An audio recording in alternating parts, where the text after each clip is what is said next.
Hello there guys, welcome back to Younes Talks Football, welcome back to a brand new video. I hope all of you are doing well today. We are counting down the clock before we get to play Arsenal on Sunday. It's all looking like hell is breaking loose over in North London, and I think I speak for most when I say we can't wait for Sunday. I know there's one thing that I've heard of, and I know many people are aware of.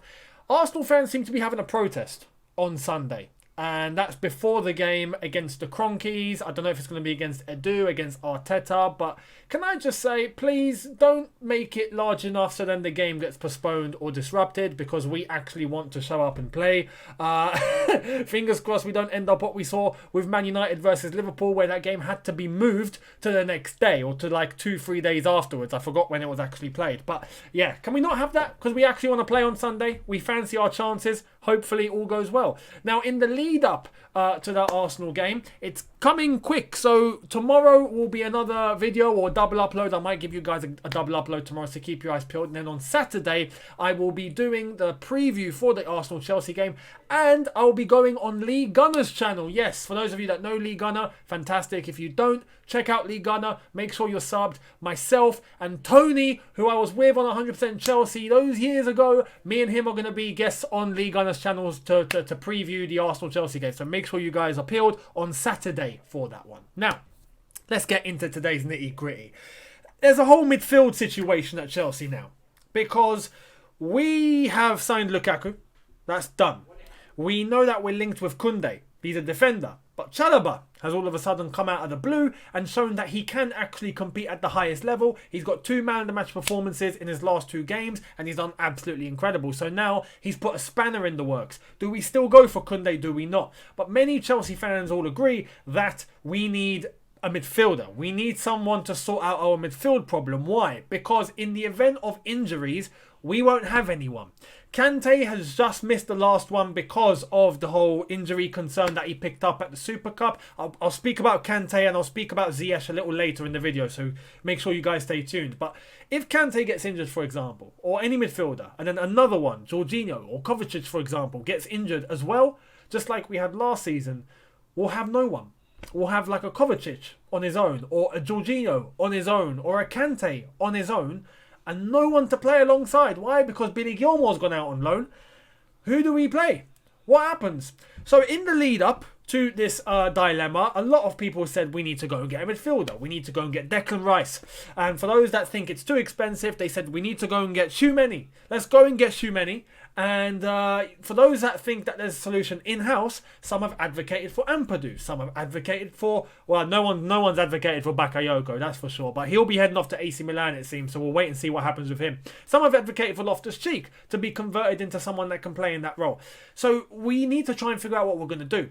There have been links with Tchouameni for quite some time now, and I remember talking about him even a few months ago, and that the fact that we might have actually agreed a deal with his representatives, but not with Monaco. So let's get into the latest about Tchouameni, because there seems to be a development. Check this out.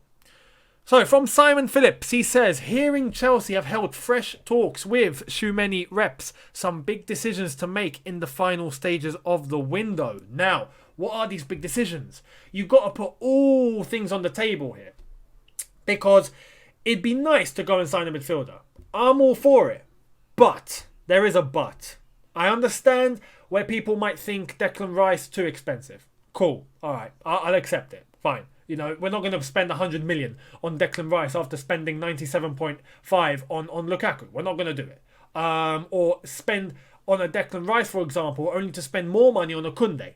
I don't think we'll do that. But here's the thing. Do we get Tchouameni, who comes in and he's affordable, great price, great age, 22 years old if I'm not mistaken, fantastic player, cool. Sort out our problems, fantastic. But we'll have Kante, Jorginho, Tchouameni and Kovacic, right? In the event that no one gets injured throughout the season and we've over-prepared, who plays? Does Tchouameni sit on the bench and just chill and he's not that fussed? No. Here's my dilemma though. What happens to Billy Gilmore? Now some of you are probably thinking, he's on loan, Younes. What are you talking about? Well, exactly. He's on loan for a season. At the end of the season, he comes back. And hopefully he comes back a more developed, a more mature, a more accomplished, a more well-rounded midfielder. He's already fantastic. He's already got so much potential. Hopefully at Norwich he'll be, set in the skylight. But when he comes back, he's another option. To get Tchouameni to fill in as a backup for one season, is that worth it? And is that even good for him? Let alone for us. Is that good for him? Because if we were to get a Tchouameni, Billy Gilmour comes back, we find ourselves with 5 midfielders for 2 spots. That's where we might over-prepare. The solution could be to look in-house. The solution could be that we just need a backup. We just need someone that we can rely on for a few games, here and there, if it gets bad, right? But if it doesn't get bad, we have Kante, Jorginho, Kovacic fit for the whole season. Cool. We're sorted. But you never know. So is the solution to look in-house? Do we give Ampadu a chance, for example? Do we try and use Loftus-Cheek, if we can, in that role? Do we even bring Chalobah into that role? You're probably baffled. Some of you are probably understanding what I'm on about. Some of you are baffled. Chalobah's original position is a defensive midfielder. Is someone that can sit deep and play in midfield.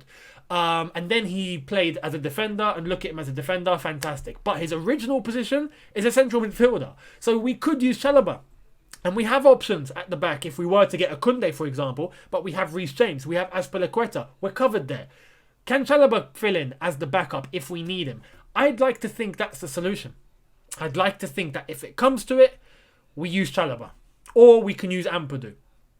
And we're sorted, at least for the season, to give time for Billy Gilmour to come back and then be the 4th option and try and compete. And eventually, when we have to phase out N'Golo Kante, where we have to phase out Jorginho, Gilmour can step to the plate. Kovacic as well. Then we can start thinking about really buying new midfielders and starting to get the transition going on. But we'll wait and see what happens in regards to that. But that's my 2 cents that I wanted to throw into the jar. Let me know in the comments. Would you go for Tchouameni? Would you go for Declan Rice? Just for one season, knowing that Gilmour's going to come back? That's the spanner in the works that I want to send to all of you. Let me know in the comments what you will think. Now, to move on to 2 other stories, I did say I was going to talk about Ziyech and I was going to talk about Kante. Check this out because it's good news. Hakim Ziyech and N'Golo Kante were both involved in Chelsea training today as they returned from injury. Hakim Ziyech returned to training. There are pictures that are on the Chelsea website and Chelsea social media that shows him training. I thought it was bad. I thought that he'd be really out for a couple of weeks without getting his arm out of the sling. But he's already back in training. He's competing. He's fine. It looks like he's good to go. I don't think he'll play on Sunday. But if we're looking to the Liverpool game, the weekend after that, I think he'll be fit and ready for that. So that's good to hear. Kante back in training as well. Nothing to worry about. So he will definitely be featuring against Arsenal, which is fantastic considering that they've just signed Odegaard. I don't think Odegaard will take part though because apparently there's issues with a visa and getting him registered in time, so he might not even play. Ramsdale though, he might play. Shout out to Arsenal fans very quickly. It'd be great if you guys can play Ramsdale on the weekend.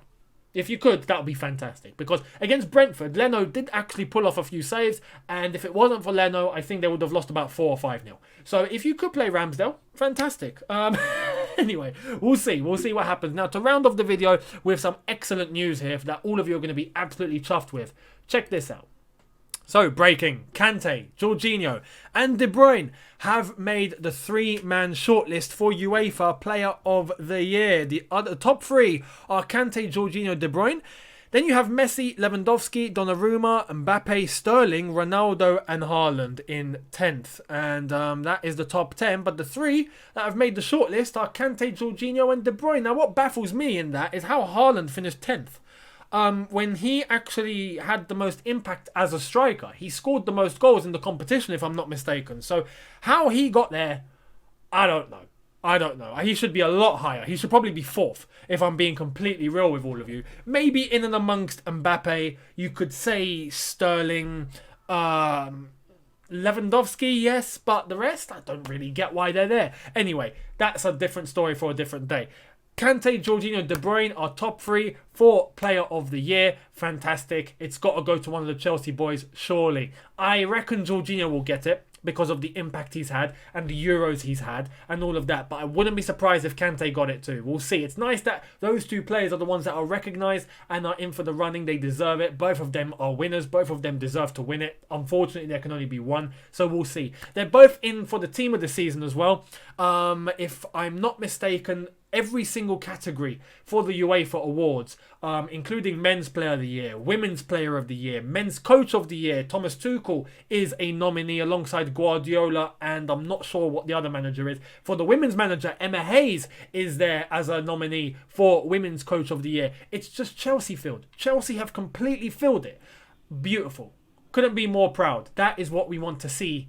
Season in, season out, year in, year out. The standard at Chelsea is high right now and we love it. Let's keep it there.